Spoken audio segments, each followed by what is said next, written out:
됐어요? 이제 공법중개사관학교 오픈 강의 테스트에 대한 얘기 진행합니다. 저는 이제 협회에서 21년째 이 부동산 공법에 대한 강의를 하고 있습니다. 여러분들이 연수교육을 듣거나 아니면 실무교육 또는 정규교육을 들으면 특히 온라인 교육에서는 제가 지금 다 찍고 있죠. 다른 분들은 그 성함이나 자기 프로필을 내세우는데 저는 성함이나 프로필이 안 나옵니다. 왜냐하면 그걸 그렇게 한번 찍고 나면 막 질문이 너무너무 많이 들어와서 내가 견딜 수가 없어서 일단 PR을 좀 잘라달라고 해서 저는 안 나와요. 근데 이제 제가 제 수업을 들은 사람인데 이 부동산 시장에 전문가는 두 종류가 있어요. 많은 사람이 있는데 성공한 자, 실패한 자 그런 게 아니라 제 수업을 들은 자와 듣지 않은 자 이렇게 나눠집니다. 공법에 대해서는 자신 있어요. 실무적인 얘기. 왜? 20년의 중개사고 노하우 그리고 이걸 해결하는 법문의 적용 이걸 정확히 아니까. 그래서 여기 있는 5개 내용을 보면 여러분이 기존 중개사 시험 시간에 공부한 얘기랑 안 맞아요. 사고 날 수밖에 없습니다. 그럼 왜 나느냐? 다른 것들이 입체적으로 딱 치고 들어오면 기존의 질서가 바뀌니까. 자, 지금 보시는 것처럼 하나씩 볼까요? 토지거래 허가구역 안에 주말체험 농장으로 토지거래를 하지 않는다. 토지거래 허가 안 납니다. 다음에 농지는 주말체험 농장으로 농지 취득 가능한가? 얘기 나오죠? 계획관리적이고 지목이 전입니다. 토지거래 허가구역. 그럼 이거는 주말체험 농장은 허가 안 내줍니다. 자, 잠깐 이쪽으로 설명으로 좀 화면 옮겨줄까요? 자, 이쪽 보세요. 여러분 지금 보시면 토지거래 허가구역은 투기적 거래를 막자는 얘기예요.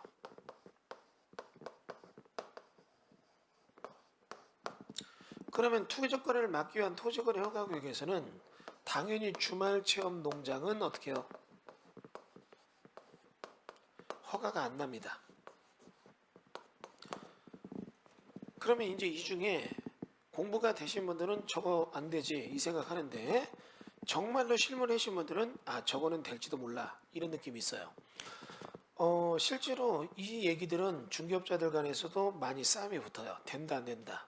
그러나 이거는 정확히 구분돼야 됩니다. 되고 안 되고의 문제가 아니에요. 제가 저쪽 고양시에서 강의할 때 쉬는 시간 쉬고 딱 들어오니까 두 분이 싸움이 났어요. 허가구역 수업했더니 허가 난다 안 난다. 안 된다 내 해봤다. 야 나는 해봤더니 되더라.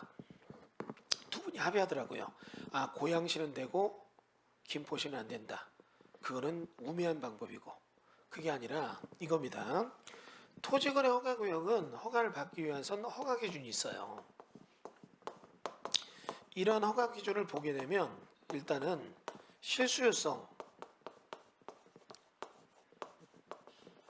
그 다음에 이용 목적에 대한 적법성, 적합성 그 다음에 규모의 적정성 이거를 봅니다.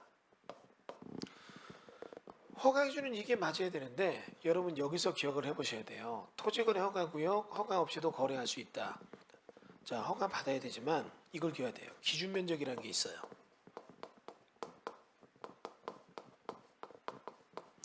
그러니까 기준 면적에 대한 얘기는 뭐냐면 투기적 거래에 대한 얘기가 등장을 합니다. 투기적 거래를 막기 위한 게 허가구역인데 너무 작은 땅에 대해서는 어때요? 투기로 안 보겠다 이거죠. 그러면 비도시 지역이 있다면 비도시 지역에 농지가 있다면 이 농지는 500m 작업이 넘어갈 때는 투기적 거래로 봐서 허가를 받아야 되지만 500m 작업이 안 될 때는 기준 면적 미만이니까 투기적 거래를 안 봐요. 이거는 허가 없는 거래가 가능합니다.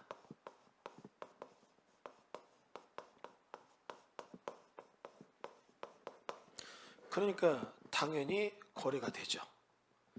해석을 잘 하셔야 돼요. 여러분 실무적으로 이런 얘기입니다. 주말 체험 농장 안 된다 된다 그게 아니라 비도시 지역이라면 얼마요? 1000m 제곱 미만의 그런 땅들이 뭡니까? 주말 체험 농장으로 가는 얘기인데 이게 주말 체험 주체가 되는 거죠. 그런데 여기서 500m 제곱이 안 되는 것들에 대해서는 어떻게 해요? 허가 없이 거래가 돼요. 토지 거래가 안 받고도. 그러니까 어떻게 해요? 여기는 주말 체험으로 취득이 가능하다는 얘기죠. 그러나 500에서 1000 사이가 되는 요 사이는 어떻게 해요? 주말 체험 용농에 허가가 안 납니다. 그러니까 만약에 어떤 분이 땅을 팔아달라고 하는데 600m 제곱의 농지를 팔아달래요. 계획관리 지역에. 그러면 이거는 투기적 거래가 되는 거예요. 허가를 받아야 되고. 근데 허가를 받으려고 보면 실수요자니까 농지증을 신청해야 되는데 농지증 신청을 하면 어떻게 해요? 면적이 1000이 안 되니까 안 돼요. 1000이 넘어가야 농지증 나오잖아요. 그러니까 이건 어떻게 해요? 거래에 문제가 생겨요. 그러나 500이 안 되는 것들은 토지거래 허가에 대한 얘기를 안 받아. 허가 없는 거래가 되잖아요. 허가 없는 거래가 되니까 1000m 미만 들어가니까 이건 주말 체험 용도로 가려가는 거죠. 근데 내가 물어봤어요. 그게 아니고요. 여기 면적 얼마입니까? 두 분이 막 찾아요. 한 분은 450, 한쪽은 670. 그럼 670자는 주말 체험 용도로 안 되죠. 근데 480은 되잖아요. 이런 게 실무라고요. 그러면 이제 이겁니다. 그러면 이 땅에 대해서 이런 땅은 못 팔잖아요. 못 파는 게 아니라 팔 수 있죠. 여러분이 이제 이런 얘기 해볼게요. 손님이 왔다. 그러면 이 땅을 붙이려고 하면 이분한테 물어봐야 돼요. 혹시 선생님 농지 있으세요? 있대요. 얼마나 있으세요? 내가 100m 제곱 있습니다. 그러면 670에 100 더하면 770은 안 돼요, 걔는. 근데 내가 농지가 저기 3200m 제곱의 농지가 있습니다. 그러면 3200m 제곱 플러스 670 하면은 1000m 제곱 넘어가니까 농업교육계획서를 내고 이때는 허가가 떨어지는 거죠. 이해되셨죠? 이런 게 실무예요. 여러분 이런 얘기 해볼게요. 여러분이 배운 여러 가지의 학문적 내용이 있지만 실무를 하다 보면 여러분이 배운 대로 도전해 오지 않습니다. 이해되세요? 여러분 내가 태권도장에서 1년을 품새를 하고 겨루기를 해봤다. 이 사람 싸움 잘할 것 같죠? 어디 나가면 의도 터지기 십상이에요. 차라리 여러분이 싸움을 배우려면 역전 앞에서 껌 씹고 다리 떨고 있다 몇 대 의도 터지고 몇 번의 경험을 통해서 맞는 연습부터 한다면 어때요? 그 사람이 더 배우겠죠. 그럼 여기서 생각해 보겠습니다. 여러분이 이런 수업을 안 듣고도 확실하게 이런 공법을 디테일하고 정확하게 배우는 법이 있습니다. 알려드릴까요? 알려드려요. 예. 계약서 탁 치는 데를 쓰고 여기저기 불려다니면 다 알아요. 이렇게 배운 사람은 굉장한 내공을 갖습니다. 그러나 이 사람의 변화 두 가지. 언제나 얘기하지만 첫 번째는 내면적 변화가 공법적 학습 체계를 얻을 수 있는 뇌구조가 형성돼요. 공법 흡수신공이라고 하죠. 딱 던지면 쫙쫙 빨아들여 금방 이해해요. 적용률도 빨라서 배운 거 가면 바로바로 나와요. 두 번째는 살이 쪽 빠져요. 거의 모델 수준이 하늘하늘해요. 굉장히 부럽습니다. 그러나 이거는 교육비가 너무 비싸요. 그렇게 배우면 안 됩니다. 그러니까 여러분이 이런 수업을 들으면 이게 실무라는 걸 느껴요. 중개하는 분들이 굉장히 많은 질문을 합니다. 근데 여태까지 제가 단 한 번도 질문을 못 해본 적은 없어요. 그러면 이제 질문에 답변하다 보면 이분들이 얘기를 합니다. 저는 당당하게 질문한 이유 이렇게 배웠는데요. 이 얘기를 꼭 해요. 그게 틀린 건 아닌데 그 이론을 잡아먹는 이론이 있다고요. 이해되세요? 여러분 아주 쉬운 얘기를 해볼게요. 소금은 짜다. 그렇죠? 근데 라면을 끓일 때 소금보다 고춧가루를 더 많이 넣으면 그 라면은 짠 거보다 맵다. 그러니까 어때요? 법칙이 틀려지는 거예요. 그 내용을 여러분이 이렇게 응용돼서 알아야 되는 거죠. 계속 볼까요? 자, 지금 보세요.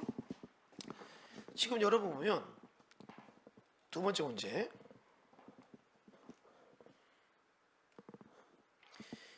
25m 폭을 이루는 4차전 도시기설 도로에 30m 인접한 토지는 건축하기 위한 도로의 조건을 충족한다고 본다. 좋습니다. 그러면 여러분 여기서 여러분이 건축법에 대한 얘기를 가지고 기억을 살려서 다시 한번 얘기해 볼게요.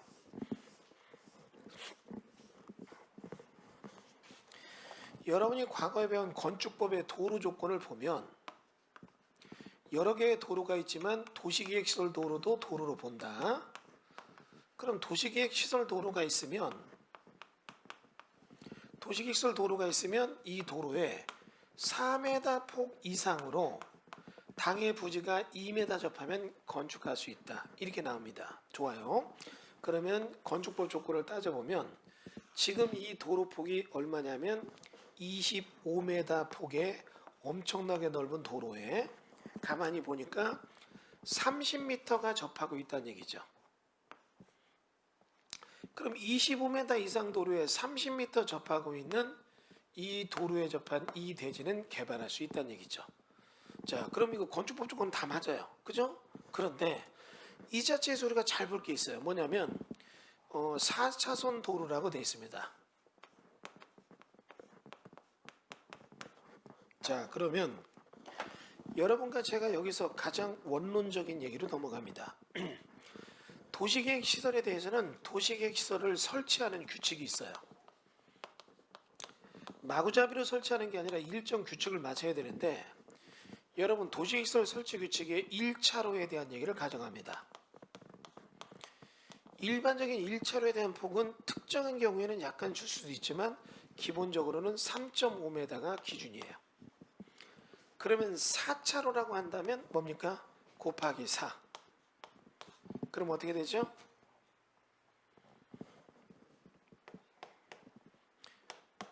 계산 어렵죠? 14m. 근데 대부분 14m인데 양은 50cm의 노견을 둥으로 50, 50도 하니까 0.5, 0.5도 하니까 15m를 가져야 돼요. 그러면 여러분 15m 폭을 이뤄야 되는 4차로인데 여기는 15m가 아니라 10m가 더 있죠. 이게 무슨 뜻인 걸 봐야 돼요. 왜 도로가 지금 현재 4차로인데 이게 안 맞는가? 여러분 이런 뜻 보는 거 굉장히 신중하게 보셔야 됩니다. 대부분의 사람들은 이런 거에 대한 준비가 안 돼 있어요. 그냥 4차로에 도로 넓어, 옆에 땅 있어, 중개했는데 이거 개발 안 했는데 왜 그래? 이 소리 합니다. 영상을 보는 누구도 지금 이 얘기 짓기 전에까지는 문제 없다고 생각했는데 지금 보니까 조금 뭐가 걸리죠. 여러분 여기는 양안의 5m 정도, 양안의 5m 정도가 이렇게 존재하는 이유가 있습니다. 여러 개가 있지만 그 중에 하나만을 딱 보겠습니다. 뭐냐면 이런 경우예요. 우리가 지금 보는 것처럼 여기 보니까 이게 이렇게 비탈진 땅이에요. 그러면 이 비탈진 땅이 있을 때 일정 도로를 수용해서 만들어야 될 때 여기 성토로라고 여기 절토랍니다. 그러면 이렇게 해서 될 때 일자항복은 어때요? 무너질 염려가 있으니까 여기를 어떻게 해요? 이런 식으로 완만히 깎아야 되고 여기도 이렇게 축대를 써야 돼요. 즉 도로가 실질적으로 물리적 도로 폭은 어떻게 해요? 지금 우리 보는 것처럼 15m 폭이 필요하지만 이런 필요 법지를 만들기 위해서는 어떻게 해요?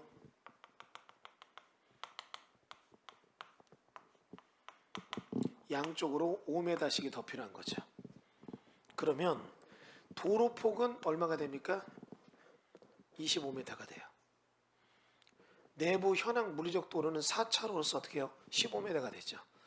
그러면 여러분이 여기 있는 이 땅을 갖고 있다면 이 땅은 25m 도로에 30m를 접하고 있다는 조건은 맞지만 가서 보면 여기 있는 도로는 사람과 차량이 도로로 진입이 불가합니다.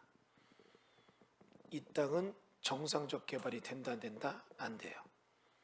그런데 많은 분들이 토지용계획 하기에는 이게 써 있어요. 그럼 이건 안 된다는 암시가 돼 있는 건데 토지용계획 도로폭 25m 뭐 이런 거 써 있잖아요. 이렇게 써 있어요. 딱 보면 토지용계획 보니까 뭐라 그래야 되나 도로 폭에 대한 게 어떻게 해요? 20에서 25. 아니 도로 폭이 일정해야지 왜 넓어졌다 줄어졌다 이런 얘기예요. 이게 경사가 심한데 이게 이제 평지로 가면 좀 줄어 이런 데는. 그러니까 어떻게 해요? 경사 이렇게 도로가 폭이 일정치 않다는 건 뭡니까? 여기 도로를 반드시 내기 위해서 고바위면이 높은 데들은 어떻게 해요? 수용을 넓게 해서 필요 법지를 확보하는 거죠. 근데 이런 거를 볼 줄 모르는 사람은 이 땅에 중개를 할 때 토지용계획 확인원에 이렇게 됩니다. 개발됩니다. 이 생각하고 중개를 해요. 도시계획설 설치규칙에 따라 필요법지 확보로 차량 통행의 구조안전의 역학적 설계를 맞춘 거예요. 여기에 맞는 토목 설계가 되어 있고 그러면 이쪽 부지에서 땅을 깎으면 이게 넘어가는데 이런 허가 내주겠어요? 안 해줍니다. 국계법 개발행위가 토지용질병에서부터 벌써 노해요. 안 해줍니다.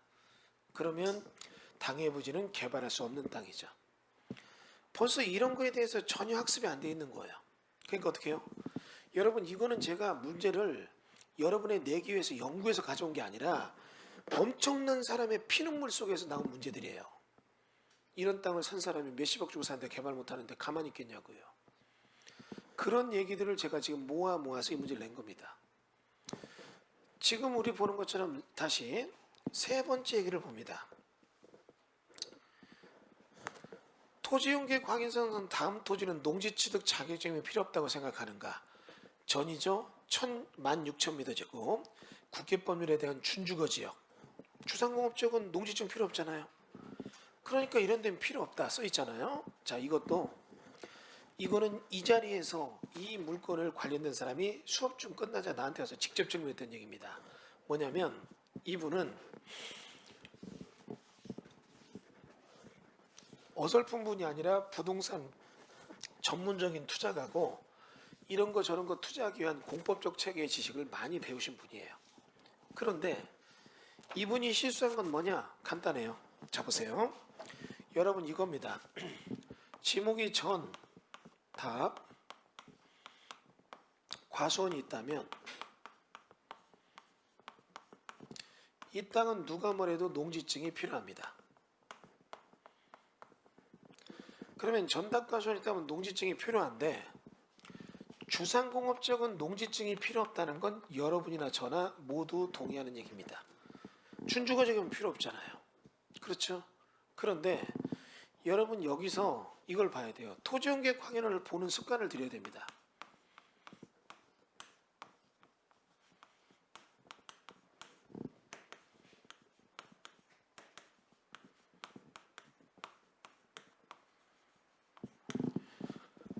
토지용계획 확인원에는 국계법에 대한 난이 있고 타법에 대한 난이 있는데 여러분이 이제 본 수업 들으면 토지용계획 국계법 난에 있는 걸 보는 법도 배우지만 타법 난에 있는 여러 가지 무슨 가로 열고 무슨 법 이렇게 써 있어요. 무슨 구역, 무슨 법, 무슨 구역, 물리적 공간에 해당된다 무슨 법 이렇게 써 있어요. 그러면 이 법이 무엇인가를 꼭 보는 습관을 들여야 돼요. 그런데 이 법을 딱 보게 되면 이 법은 둘로 나뉘어집니다. 뭐냐? 공개발과 사개발에 대한 법이에요.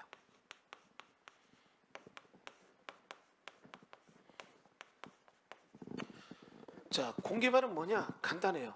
여기는 공개발 목적 달성으로 해서 나아가리를 정했고 그 법 목적에 따른 프로젝트 계획이 있고 그 계획에 따라 누가 개발할 건가 시행자가 정해져 있고 그 사람이 어떻게 개발하겠다는 실시계획 등을 짜는 거가 있고 그리고 그에 따라 공사가 스타팅되고 엔딩되면 조성 토지가 나올 때 이걸 어떻게 팔 것인가 이게 나오고 이해되시죠?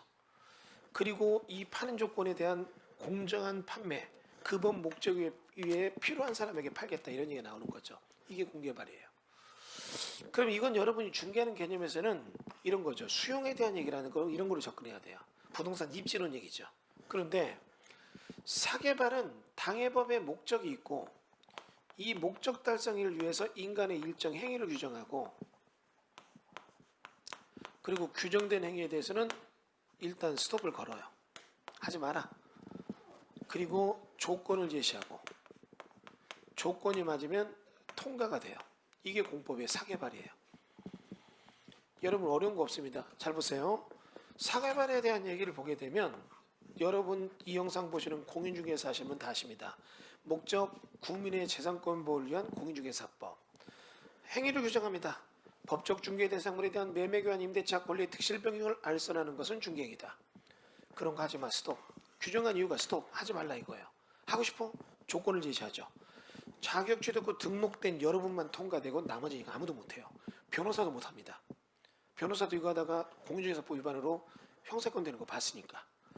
그럼 이렇게 정해져 있는데 여기도 특별관리구역이라는 개념이 있다고요. 타법에 대해서 특별관리구역이 나왔다는 얘기인데 특별관리구역을 딱 보게 되니까 뭐냐? 이거는 특별히 관리한다는 얘기예요. 무슨 얘기냐면 대규모 공개발을 하기로 했었는데 이걸 진행해서 가다가 중간에 여기서 나가리가 된 거예요. 그러면 저기 엄청나게 넓은 땅이 대규모 공개발 구역 지정해서 계획 세우고 이 사람이 실시계획을 세웠어요. 실시계획을 세우면 앞으로 여기는 신도시가 나와. 원래 여기가 녹지지역이었는데 여기가 신도시가 되면 신도시에 맞게 여기다 이렇게 해서 메인지에다가 상업지역을 만들고 그 주변에 주거지역 만들 거야. 그래서 여기 이렇게 해서 아파트와 시가지 만들 거야. 계획을 세웠고 그렇게 해서 신도시가 만들어지면 그에 따라 땅을 분양해서 여러 가지 업체나 개인들이 땅을 사서 신도시에 시가지나 단지를 구성하겠다 세웠는데 중간에 나가리가 됐어요. 나가리가 되면 이 동네가 상업지역이 돼 있는 상태였는데 주거지역이 돼 있는 상태였어요.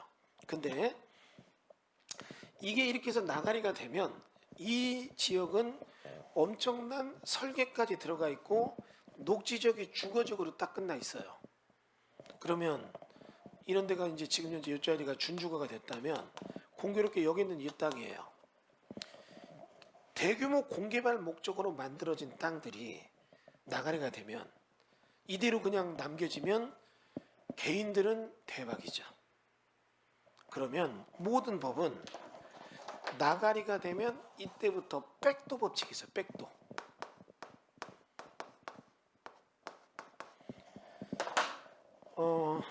강의 중에 정규적인 표현을 써야지만 되지만 전달력을 위해서 너무 강렬한 표현을 써서 죄송합니다. 은어적인 표현을 써서 대신 여러분이 이해는 딱 됐을 거예요. 뭐냐? 나가리가 되면 이 자리는 백도 원래대로 용도적으로 환원된다. 환원되니까 어떻게 해요? 이 땅의 용도적은 뭘로 간다는 얘기예요? 녹지지역으로 간다는 얘기예요. 이해되시죠? 그러나 토지용계획 확인에는 이런 얘기가 반영이 안 돼요. 근데 녹지적이 돌아갔다 하더라도 이 자리는 토지의 기능과 적성이 대규모 공개발을 할 정도로 보존 정책에서 멀어졌다는 게 인정됐죠. 그러면 이 지주들이 그럼 녹지적이 됐다 하더라도 막 여기다 대규모 타운하우스 짓고 막 이러면 환경 영향 평가도 이미 검증됐으니까 막 진행된다고요. 대규모 난개발이 될 수 있죠. 그럼 이런 데는 이대로 사개발을 하면 안 돼. 사개발에 대한 특별한 관리를 해야 돼. 그게 뭐다? 특별관리구역이에요. 일정 면적의 대규모 공개발이 시행됐다가 나가리가 된 데 꼭 들어오는 내용이 뭐냐? 특별관리지역이에요. 대표적인 예가 여러분 알고 있는 광명시은 보금자리입니다. 광명시은 보금자리는 지금 그에 맞는 적정한 소규모 개발이 여러 개 이루어지고 있는데 이런 데 땅을 떼어보면 다 특별관리지역 떠요. 그러면 이런 특별관리지역 떴다는 얘기는 토지용계획 확인원이 준주거로 써 있어도 과거 용도적인 뭘로 간다는 얘기예요? 녹지적으로 간다는 얘기예요. 여러분 여기 지금 보면 자 화면 다시 이쪽을 볼까요? 여기 지금 보면 토지용계획 확인원에 보면 용도지역은 준주거로 되어 있지만 이런데 한 필지가 16,000미터의 땅이 있다. 이런 일은 있을 수가 없어요. 16,000이라고 하는 땅이 굉장히 큰 땅, 4만 평 정도 되는데 이 조지가 임야 같은 게 있는데 신시가지가 된 거예요. 그래서 어떻게 해요? 설계도면에 준주가 된 거죠. 그러면 이런 데가 특별관리지역이라면 용도지역은 과거로 이미 돌아가 있는 거예요. 즉 이걸 통해서 특별관리지역 그럼 얘는 실시계획이 있었던 거다. 뭔가 대규모 공개발이 있다 없어진 거다. 그러면 그 공개발 지구 지정 이전의 용도지역이 뭐냐 이걸 추적해 봤어야죠. 그렇지 못하니까 이렇게 되죠. 이 얘기는 여러분에게 뭘 얘기하느냐 이거는 제가 굉장히 어려움을 겪게 되는 제자분의 그 목소리를 기억합니다. 교수님 준주거지역 농지증 필요 없어요? 그렇죠. 근데 이거 필요하다고 하는데 법인이 샀거든요 농지. 그런 경우도 있어요. 번지 그래서 저는 꼭 질문이 있으면 번지 토지용계획 올리는 걸 좋아해요. 그냥 물어보는 건 대답 안 합니다. 토지용계획 딱 보면 발언하거든요. 이 특별관리지역이나 필요한데요. 그런데 막 그분의 목소리 그럼 어떻게 해요? 계약금 넘겼는데 등기전이 안 되니까 계약 돌려달라니까 주인은 안 준대요. 그 주인이 안 주는 게 맞습니까? 맞죠. 주인은 농지증 발급 미발급에 대해서는 무효이다 이런 거 없어요. 토지거래 허가는 허가한다면 무효이다 나오지만 농지는 농지증 미발급 시 무효이다 이 조문이 없어요. 그러니까 어떻게 됩니까? 계약 이행해야 돼요. 근데 이행을 못하죠. 왜? 잔금되면 등기전이 되는데 안 되니까. 이런 것 때문에 그 당시에 되게 애를 먹었고 제가 그러면 일단 이렇게 해서 이거 계약금 띄면 물어줍니까? 물어줍니다. 어떻게 해요? 막 울려고 해요. 그래서 일단 어떻게 합시다 했어요. 이건 문제는 풀었어요. 풀긴 풀었는데 굉장히 어렵게 풀었어요. 여러분들이 이런 부분에 대한 것이 공부가 안 됐다면 어떻게 해요? 토지는 중개하지 않는 게 낫죠. 그러나 시대는 이제 토지로 넘어갑니다. 아파트 중개가 아니라 풀지 못하는 답에 집중하지 말고 풀 수 있는 문제를 가야 되는데, 풀 수 있는 문제로 가려니까 내가 아무 준비가 안 돼 있다. 그럼 이 사람 아무것도 못 푸는 거예요. 계속. 물론 집안을 잘 만나서 돈이 많다 이러면 좋죠. 아니면 부인을 잘 만나서 부인이 뭐 약사고 나는 샷다만 내려도 된다. 샷다만 해도 된다. 이러면 좋지만 그렇지가 않은 분은 본인이 생계를 위해서 뭔가 인생을 살아갈 무기가 필요한데 어떤 무기도 없이 벌판에 서 있는 거예요. 이건 여러분 생각해 봐야 되는 얘기죠. 아파트 중개 시대는 끝났다. 풀지 못하는 문제 답이 없다. 버리고 답을 푸는 문제에 집중해서 어때요? 가야 된다. 이런 얘기입니다. 자, 그러면 다시 보겠습니다. 토지용객 확인서상 다음의 필지는 산지관리법상 공인용 산지의 행위자를 받는다. 임야 500m 제곱, 국계법의 보존 녹지고 타법 행위자는 산지관리법의 공인용 산지입니다. 그러면 이거에 대해서 공인용 산지인데, 자, 이것도 같이 한번 보도록 할게요. 강화도에서 있었죠. 이래저래니까 이런 물건 있으니까 경매 났다 받아라. 그랬더니 이분이 예 해놓고 여기저기 부동산 가서 물어보니까 그 사람 사기꾼이야 이 소리 했대요. 그래서 안 받았어요. 그 사람 안 한다고 해서 그래 알았습니다. 그러고서 뭐 나한테 점잖게 얘기해요. 아이 좀 이렇게 뭐 많이 배웠다는 분이 그 뭐 내가 수술해 준다니까 그거 먹으려고 이렇게 사기를 쳤냐는 식으로 기분 나쁘게 해서 그런 거 아니고요. 알았습니다. 말고 그냥 저희 쪽에서 진행해서 받았어요. 받고 나서 나중에 이렇게 하니까 갑자기 화를 냅니다. 아니 교수님 그럼 그런 걸 얘기를 해줬어야죠. 아니 얘기해줘도 못 믿는데 뭘 믿어.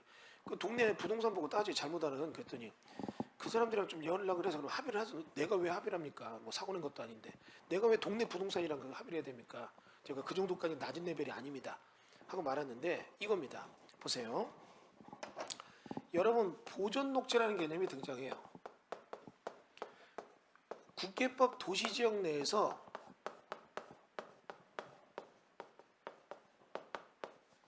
가장 강력한 행위 제한을 가진 땅이에요.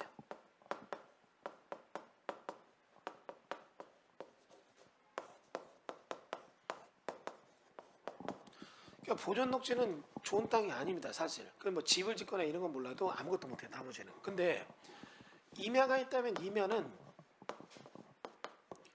산지관리법의 행위자를 받아요. 근데 산지관리법 행위자 중에 제일 센 거는 산지 전용의 허가 제한 지역이에요. 근데 그 다음 센 게 뭐냐면 공인용 산지예요.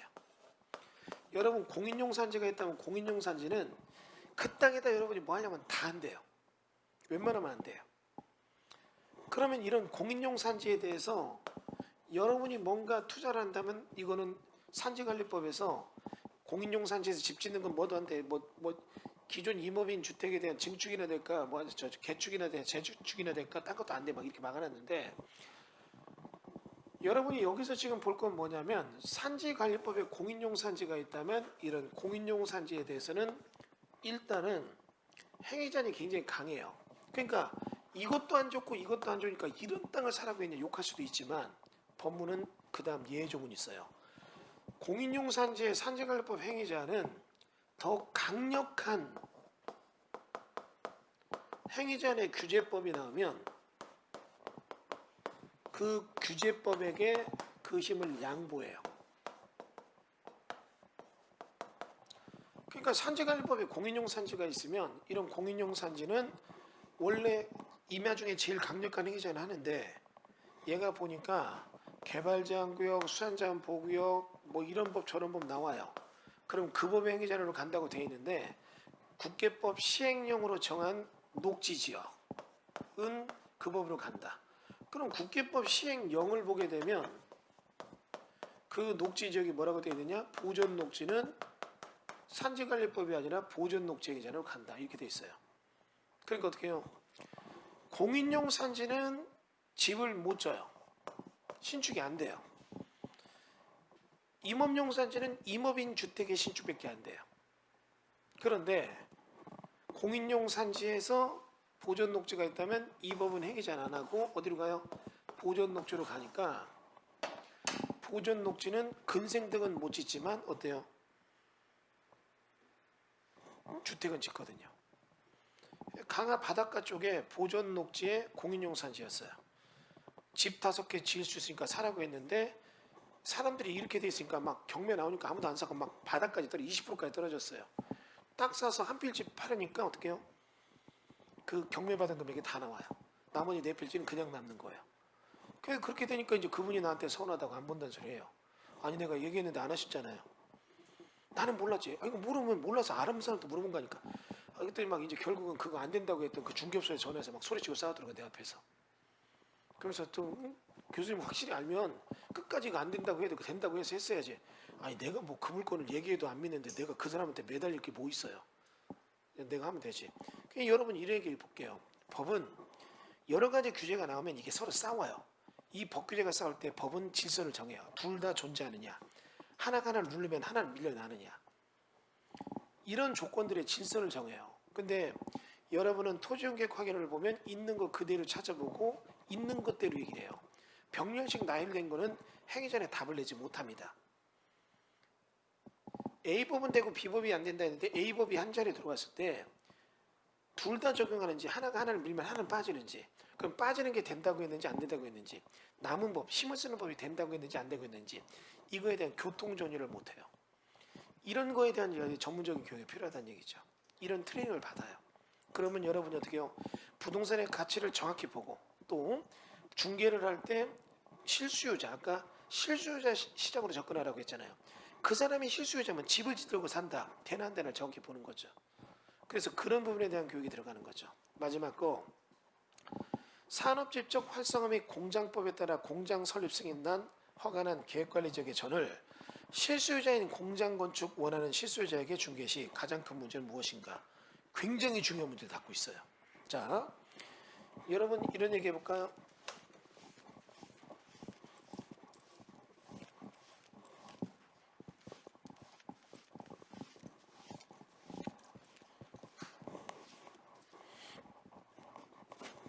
저를 보세요. 이러한 땅이 있는데 이 땅의 평면적 인허가를 여러분이 받아요. 그 다음에 길열기 인허가를 받아요. 처음 공개특강 듣는 분이 이게 무슨 얘기인지 몰라요. 길열기 뭐냐? 도로조명허가, 국어조명허가, 하천조명허가, 인도조명허가, 사도개설허가, 도로사용 승낙, 기타 등등의 길열기를 해야 돼요. 그냥 되는 게 아니라 그 길열기가 있어야 되고 그 길열기가 끝나면 그 개소가가 끝나면 평면적 인허가의 농지전용, 산지전용, 개발허가를 받아야 돼요. 그리고 나서 그 위에다가 건물을 짓는 입체적 허가를 받아야 돼요. 자, 따라해보세요. 길열기, 평면, 입체적. 여러분이 개발론의 3단계예요. 3단계의 논리를 모르면 토지는 실수요자 중개하면 안 됩니다. 내가 알고 있는 한두 개를 알아도 나머지 이 3단계 중에 하나가 딱 막혀버리면 나머지는 다 막히는 거예요. 그러면 이렇게 해서 길열기하고 평면적 인허가하고 입체적 인허가를 할 때 여기 건축 허가를 받아야 되는데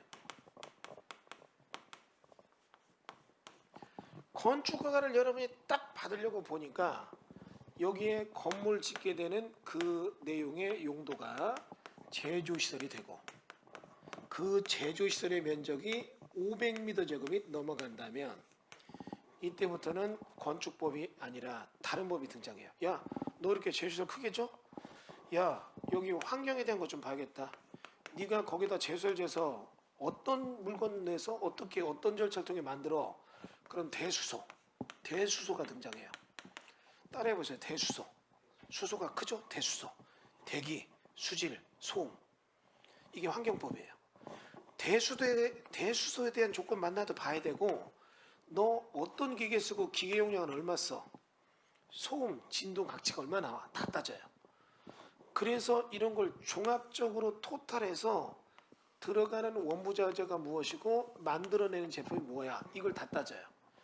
이런 것들이 이제 제조 산업이면 이런 산업이 산발적 있는 게 아니라 집적되고 산업 집적 활성화 및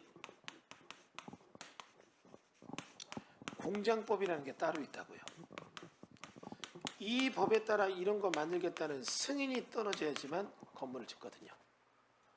그러면 이렇게 해서 승인을 따서 건물을 짓게 되는 건데 이러한 거를 받아놓은 땅이 있다는 얘기예요. 그러니까 계획관리적이고 이렇게 해서 공장 승인 난 땅인데 이렇게 해서 이런 땅 가끔 보면 공장 허가난 땅 매매합니다. 이런 게 나오잖아요. 그러면 여러분이 이런 땅을 중개할 때 실소유자가 이 공장을 사요. 그런데 여기는 길열기 평면적 입체적 인하가 개발로는 전혀 문제 없어요. 중개를 딱 해서 샀습니다. 사가지고 이 사람이 여기다가 이 내용을 딱 하려고 보니까 갑자기 승인해서 비토가 나요. 이제 여기 앞에 쪽에서 했던 걸 일로 바꾸기 위해서 변경 승인을 딱 넣으니까 앞에는 이런 거 한다고 했는데 우리는 이렇게 하겠습니다 했더니 얘기를 합니다. 이 땅은 아까 뭐랬어요? 잘 보세요. 산업지적 활성 및 공장법에 따라 승인난 계획관리적 전이라고 되어 있죠. 전입니다. 전을 갖다가 개발해서 제주서를 바꾸는데 여기는 농지법이 아니라 농어촌 정비법이라는 게 있어요.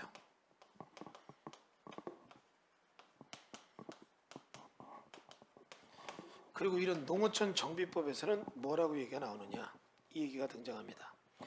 농어촌 정비법에서는 딱 등장하는 말이 이겁니다. 뭐라고 나오느냐, 농지를 전용했다면 농지가 농지 아닌 걸로 전용됐다면 농지 전용된 날로 5년간은 수질에 대한 얘기를 따질 때 폐수 배출 시설이 안 됩니다. 무슨 얘기냐? 농지가 전용되는데 여기서 기계가 돌아갈 때 폐수가 나오면 인접 영농에 피해가 된다. 그러니까 안 된다는 얘기예요. 5년간은.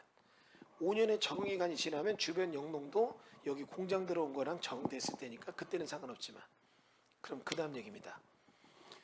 폐수, 우리 공장은 폐수 안 써요. 이거 무식한 소리예요. 여러분, 자동차도 오래 달리면 열이 나죠. 열이 나는 자동차가 열을 식히기 위해서 뭐를 넣습니까? 냉각수를 넣죠. 이 냉각수는 흐르는 게 아니라 증발돼서 없어져요. 마찬가지로 대한민국 공장의 모든 기계가 돌아가면 기계에서 열이 납니다. 열이 날 때 이거를 식히는 방법은 두 개가 있어요. 순행식과 공냉식이에요. 공냉식은 바람으로 식히는 거고 순행식은 물에 넣어서 식히는 겁니다. 순행식이 훨씬 효율성이 높아요. 자, 보세요. 종전에 전을 갖다 공장 만들 때는 여기 들어오는 게 샤시 공장이에요. 샤시 공장은 샤시가 딱 넣으면 윙 톱날로 잘라요. 톱날이 돌아가면 시뻘게 열이 나죠? 그러면 딱 올려놓으면 지가 바람에 식어요. 이게 공냉식이에요. 그런데 여기 들어오게 되는 공장, 대부분의 대한민국의 제조업의 공장은 기계를 돌리고 기계를 물로 식히는 쿨러 시스템이 꼭 들어가요. 95%가. 그러면 여기는 물이 들어가서 제조 공장에서 기계를 식히는 역할을 하면 이 물이 흐르지 않아도 증발된다 하더라도 모두 폐수 배출설로 봅니다. 못 들어갑니다. 그런데 이런 걸 전혀 몰라요. 여러분, 제가 이런 얘기 해볼까요? 여러분이 지금 이 수업을 끝나고 집에 가시는 분도 있고 또 어디 직장에서 보고 이제 아침에 출근하는 분도 있는데 가다 보니까 어두운 새벽길, 해가 아직 뜨기 전인데 어두운 길을 가다 보니까 깜짝 놀랐어요. 여기 지금 보니까 어떻게 해요? 사람이 술에 취해서 누워 있습니다. 도로 위에, 차도 위에서. 그러면 여러분이 이렇게 지나칠 때 저쪽 뒤에서 차가 옵니다. 여러분 어떻게 하시겠습니까? 그냥 나는 쭉 간다. 굉장히 잔인한 사람이에요. 이 미필적 고의에 따른 살인입니다. 이건. 여러분 어떻게 해요? 그 차를 그 앞에서 여기 비상등을 켜고 다른 온 차를 막았겠죠. 제가 이 강의에 대한 공개 특강할 때 그 마음도 분명히 있어요. 엄청나게 많은 중개업 하시는 분들이 예전에 배웠던 빙산의 일각같이 맨 위에 있는 그런 일부 공법적 지식만 갖고 이거를 맹신해서 중개합니다. 이들은 100% 사망의 골짜기로 들어가는 게 보여요. 그리고 대부분 이런 공법 선생님들이 또 실무공법이라고 해서 중개사 시험 합격 가면 한탕벌이로 해서 실무공법 강의를 해요. 맹인이 맹인을 안내하면 구렁텅이로 다 빠지는 거예요. 그분은 강의를 받고 빠지고 중개사 강의하지만 여러분은 그 강의를 듣고 중개하면 구렁텅이에 빠져요. 그걸 누가 책임질 것인가? 그래서 그런 강의 듣고 많은 분이 제 수업을 들으러 와요. 조금 미리 들었다면 굉장히 좋았을 텐데 안타깝죠. 자, 오늘 여러분에게 공개 특강에 대한 얘기 강의를 했고, 여기 지금 다시 볼까요? 이 강의는 지금 여기 3기인데 1기, 2기가 다 수업을 들었고, 정상적인 수업은 돌아오는 일요일부터 수업이 진행됩니다. 그리고 원래 오프라인으로만 하려고 했는데 이제는 온라인과 오프라인이 동시 진행될 수밖에 없다는 걸 저도 인정합니다. 그래서 이걸 동시 강의를 하고, 이거에 대해서 6개월 강의고, 6개월 강의 중에 일주일 한 달에 3번씩을 수업합니다. 한 주는 쉬어요. 그리고 한 번 리필이 되기 때문에 1년을 들을 수가 있습니다. 수업료는 150만 원인데 오늘 등록하시는 분들에 대해서는 다소간의 혜택을 드릴 수가 있을 겁니다. 연회를 또 듣는 부분도 있고 하니까. 그리고 오늘 여러분에게 다시 한번 이런 것도 해볼게요.